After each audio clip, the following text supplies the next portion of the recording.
Welcome to beginner friends. అందరికీ నమస్కారం. ఓం నమో భగవతే వాసుదేవాయ.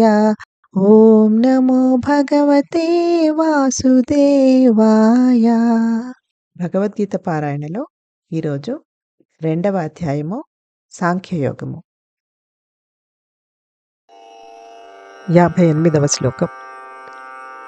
యదా సంహరతే చాయం కూర్మజ్ఞానీవ సర్వశః ఇంద్రియాణీంద్రియార్థేభ్యః తస్య ప్రజ్ఞా ప్రతిష్ఠితా.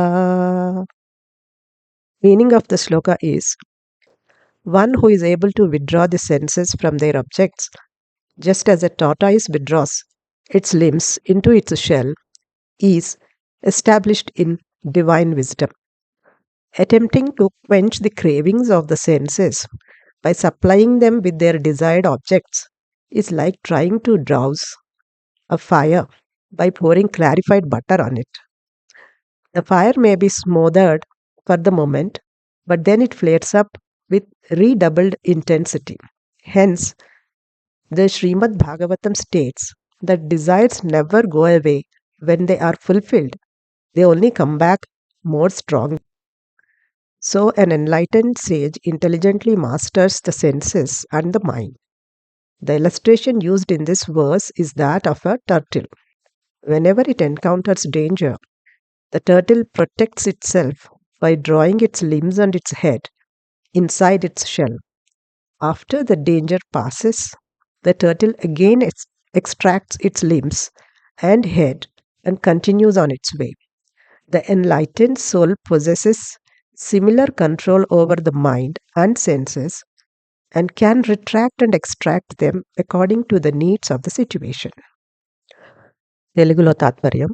తాబేలు దాని అంగములను తన పైచిప్పలోనికి ఉపసంహరించుకున్నట్లుగా ఇంద్రియములను వాటి విషయార్థముల నుండి వెనుకకు మరల్చగలిగినవాడు దివ్యమైన ఆధ్యాత్మిక జ్ఞానంలో స్థిరచిత్తుడగును.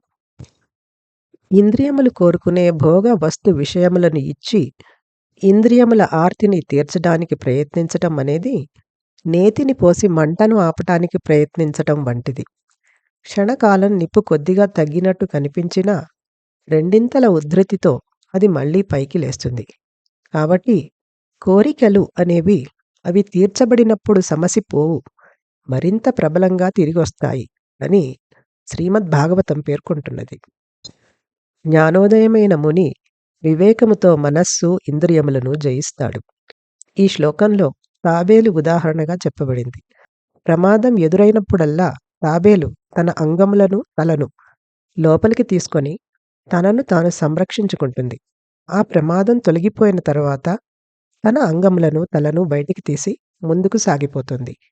జ్ఞానోదయమైన జీవాత్మ మనస్సు ఇంద్రియములపై ఇదే విధమైన నియంత్రణ కలిగి పరిస్థితులకు తగినట్టుగా వాటిని వాడడం లేదా ఉపసంహరించటం చేస్తుంది. ఓం నమో భగవతే వాసుదేవాయ.